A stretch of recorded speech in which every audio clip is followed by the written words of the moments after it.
Welcome friends, स्वागत है आपका अपने YouTube चैनल आई स्टडी में।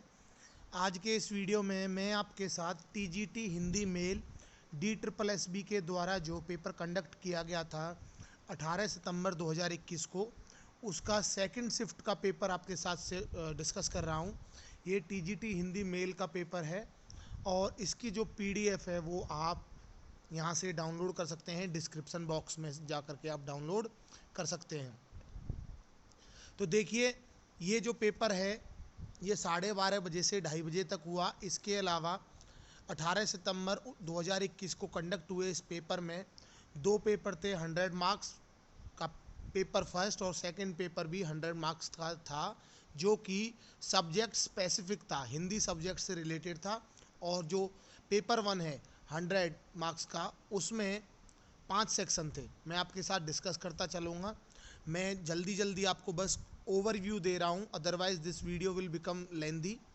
तो आइए शुरू करते हैं। जनरल एबिलिटी के जो ये क्वेश्चन थे रीजनिंग बेस्ड, ये 20 क्वेश्चन आए हैं, आप यहाँ देख सकते हैं। These were those 20 question asked in this paper. इस पेपर में ये 20 क्वेश्चन पूछे गए थे। इसके अलावा आपको ये बात भी ध्यान रखनी है कि DSSB के द्वारा कंडक्ट पेपर में 1/4 नेगेटिव मार्किंग होती है। इसके बाद जब 20 क्वेश्चन के बाद जनरल अवेयरनेस के 20 क्वेश्चन थे। नालंदा विश्वविद्यालय की स्थापना निम्नलिखित में से किस राजवंश के द्वारा की गई थी? गुप्त राजवंश। और जो ग्रीन से मार्क किए गए हैं वो करेक्ट आंसर हैं एज पर DSSB। इसके बाद न्यूमेरिकल एबिलिटी, अर्थमेटिकल एबिलिटी के क्वेश्चन थे। तो सबसे पहले जनरल एबिलिटी के, रीजनिंग के जिनको हम बोल देते हैं। फिर इसके अलावा 20 जो है हमने जनरल अवेयरनेस के, और 20 अब हम अर्थमेटिक एबिलिटी के जो है क्वेश्चन देख रहे हैं। आप सभी से रिक्वेस्ट है कि डिस्क्रिप्शन बॉक्स से जा कर के जो लिंक मैंने दिया है आप उससे इस क्वेश्चन पेपर को डाउनलोड कर सकते हैं।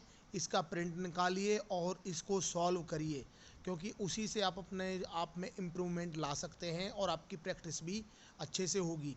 और इसलिए ही मैं यहाँ पर ये डिस्कस नहीं कर रहा कि ये जो वीडियो है काफ़ी लंबा लेंदी हो जाएगा। इसके बाद देखिए, अर्थमेटिकल एबिलिटी के बाद जो है जनरल इंग्लिश के 20 क्वेश्चन, और ऐसे ही जनरल हिंदी के जो हैं 20 क्वेश्चन यहाँ दिए गए हैं।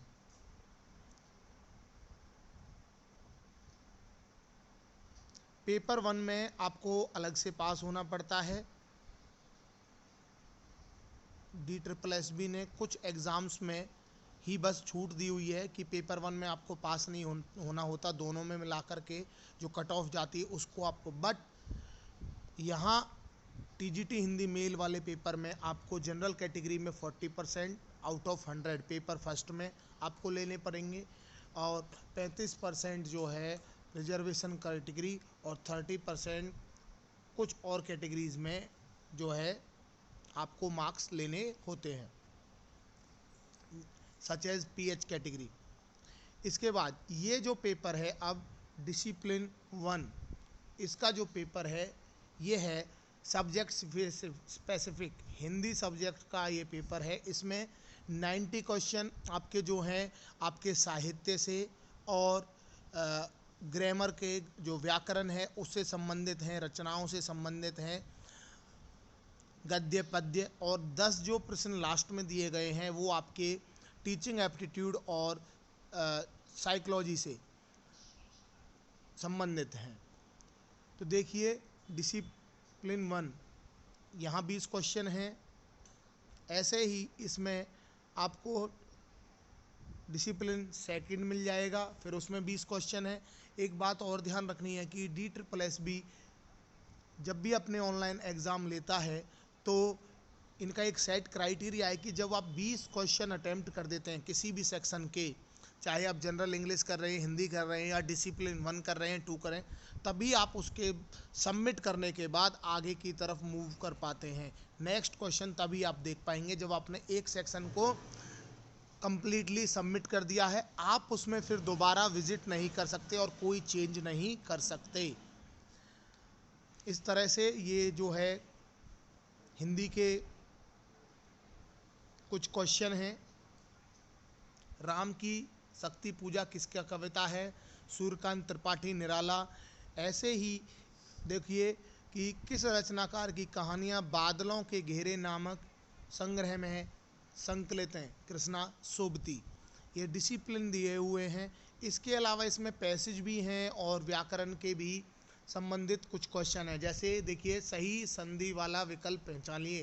तत् प्लस टीका, तो ये हो गया ऑप्शन डी।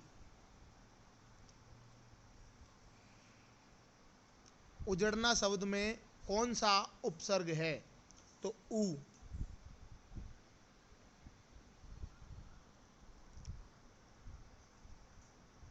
इसके बाद देखिए, जब लास्ट के जो 10 क्वेश्चन दिए गए हैं वो आपको मैं दिखा देता हूँ। ये कुछ क्वेश्चन पैसेज के आ गए हैं।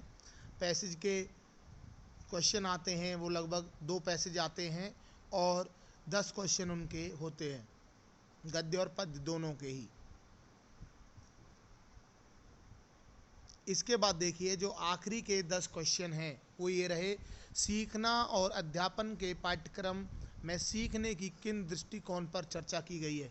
तो मनोवैज्ञानिक, सामाजिक और संस्कृत।